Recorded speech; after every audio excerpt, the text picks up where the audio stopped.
Hey, good morning. Gabriel Spitzer here. It's Saturday, and this is Seattle Now. Today, we're bringing you the best from the KUOW Newsroom and newsrooms across Washington. First, the latest on the closest big fire to the Seattle area, the Little Giant Fire. It's the source of much of our recent smoke. The fire in the Cascades north of Leavenworth has burned more than 70,000 acres. It's growing by leaps and bounds and moving closer to cabins and homes. John Ryan reports. Nearly 1,700 people are fighting the Little Giant. It's one of the state's three biggest fires.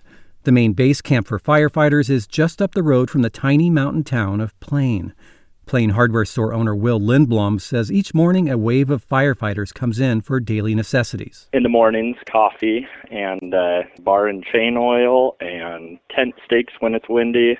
It changes day to day. Lindblom says he's seen a shift in what his community needs, too, with a massive fire 10 miles up the road. Air filters, N95 masks, a place just to get out of the smoke and come visit and be with their friends and family. With thick smoke sometimes at hazardous levels, the store has been giving out free masks. We really saw it get dramatically worse in the last 2 days.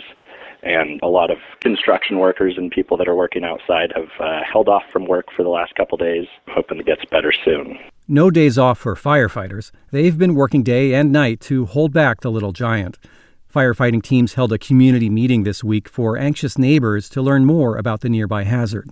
Operations Chief Christian Litz described how strong winds and exceptionally dry conditions led to extreme fire behavior. That fire that you saw, there was a pyrocumulus that reached about 30,000 feet tall. What it means is there's going to be erratic and extreme fire behavior. Ever since a lightning bolt ignited bone-dry vegetation 3 weeks ago, the Little Giant has been spreading east toward Lake Chelan.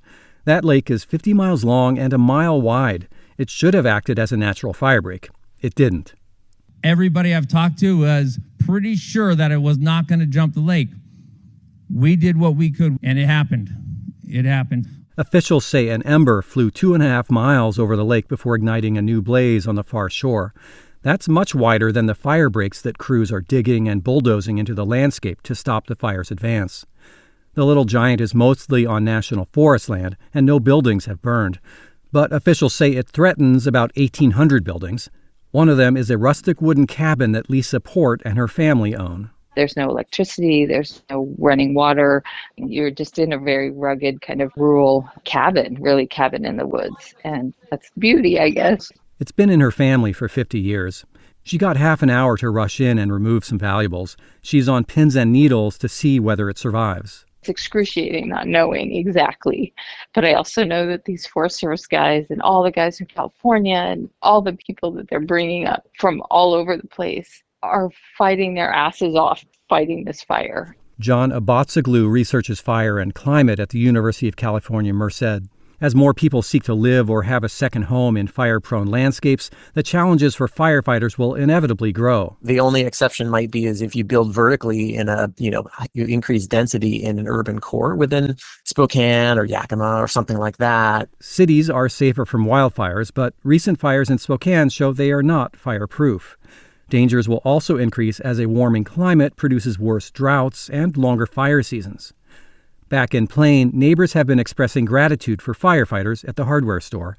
Here's owner Will Lindblom. We currently have gift cards at the hardware store for all the firefighters that is funded from the community, and that covers any food and drinks that they want for the whole duration of their stay here. It's been really cool to witness and see. More than 500,000 acres have burned in Washington this year, making this the worst fire year in the past 5 years, with months still left in fire season 2026. John Ryan, KUOW News. Every spring, scores of volunteers get together in Newport, Oregon to dissect hundreds of juvenile salmon. This mass fish necropsy tells scientists how this year's young salmon are faring in the ocean and what returns to expect in the future. As Christian Foden-Wenzel reports, it's become an essential annual checkup and a big draw for those who love science. In a small lab at OSU's Hatfield Marine Science Center, scores of students, scientists and volunteers unload bags of frozen fish and prepare their equipment. And I don't have the scalpel I would prefer, but this is what I've got. This annual mass fish necropsy has been running since 1997 after several salmon species were listed under the Endangered Species Act. Scientists back then knew about problems in the rivers, like dams and gas bubble disease, but they didn't know what was going on in the ocean, so they set up this study. The event has become a big draw for students, researchers, and citizen scientists.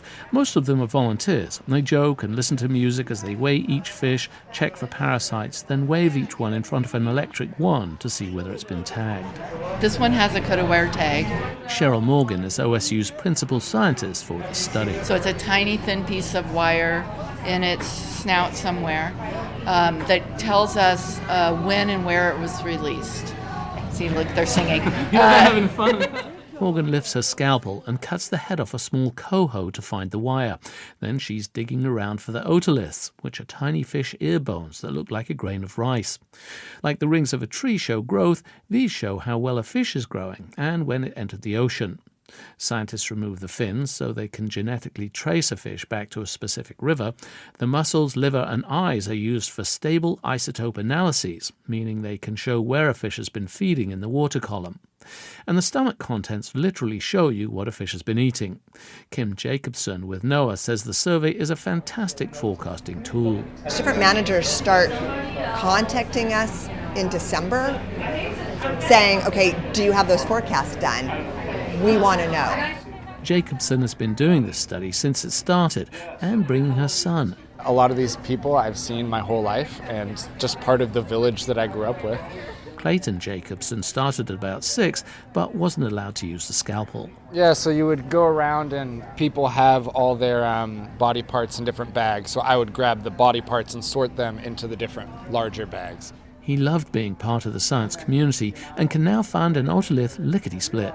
I thanked my mom yesterday for always bringing me to these, and she was like, well, we didn't have childcare. Like, there wasn't a camp that week, so like that's why I got to come.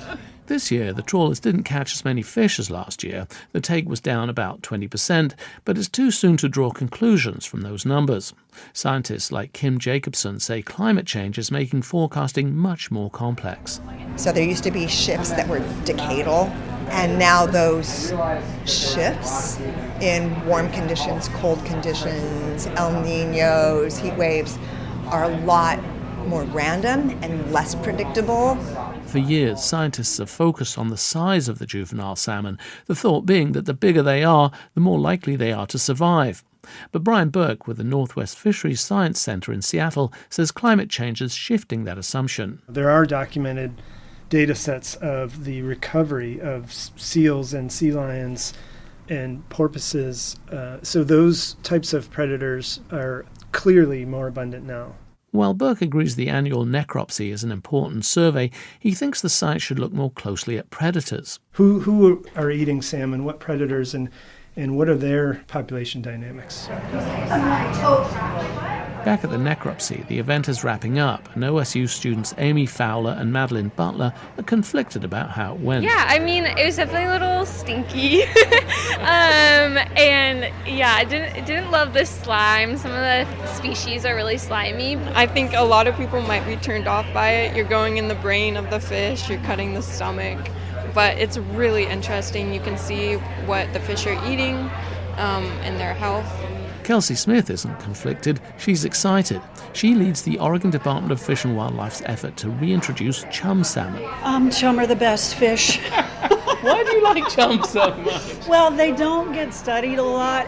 Over the years, Northwest chum have been decimated. They lack the charisma of other big shiny salmon because they don't jump big waterfalls, and historically they've been fed to animals. This year's samples include some chum, and Smith will get to see how her reintroduction efforts are going. All of a sudden, within a couple of weeks, you get all of this information back that you can use then to answer questions you've been holding on to for years and years. The necropsy numbers still need to be crunched. When asked for an immediate takeaway, scientists said there doesn't seem to be any big drop-off or increase this year. I'm Christian Foden-Wenzel reporting. And finally, by now, you have likely heard of Jimothy, a raccoon with a spinal condition that calls Seattle's Ballard neighborhood home. Videos of this short, round raccoon have been shared millions of times online. Since then, there's been a flurry of art, tattoos, and even a bobblehead made in his honor. Now, a local man has created an 8-bit video game. More from KNKX reporter Freddie Monaris. You can now be Jimothy in this free online video game. The adventures include crossing busy streets, avoiding paparazzi in the park, and knocking over trash bins for food.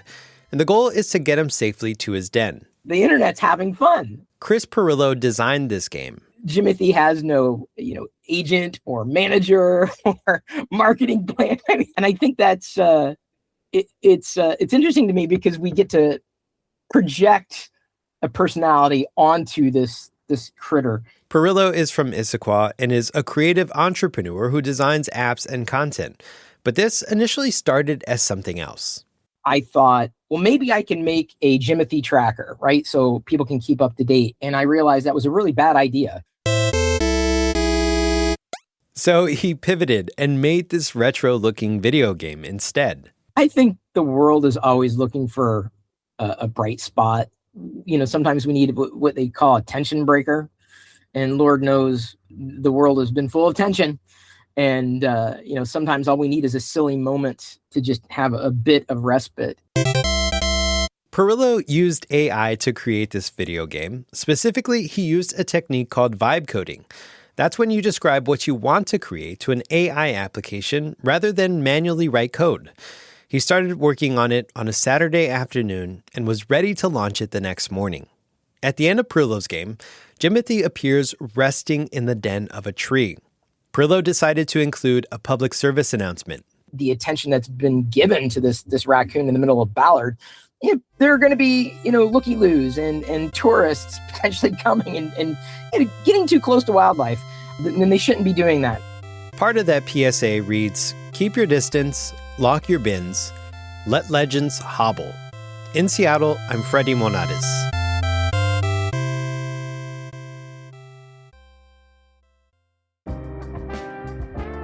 Appreciate you listening to Seattle Now, and thanks to our generous donors for your financial support. If you have a minute this weekend, rate and review the show. Our production team includes Caroline Chamberlain-Gomez, Vaughn Jones, Andy Hurst, Brooklyn Jamerson Flowers, Paige Browning, and Patricia Murphy. Greg Kramer does our theme music. Seattle Now and KUOW Public Radio are members of the NPR network. I'm Gabriel Spitzer. See you tomorrow for our first ever Sunday episode of Seattle Now.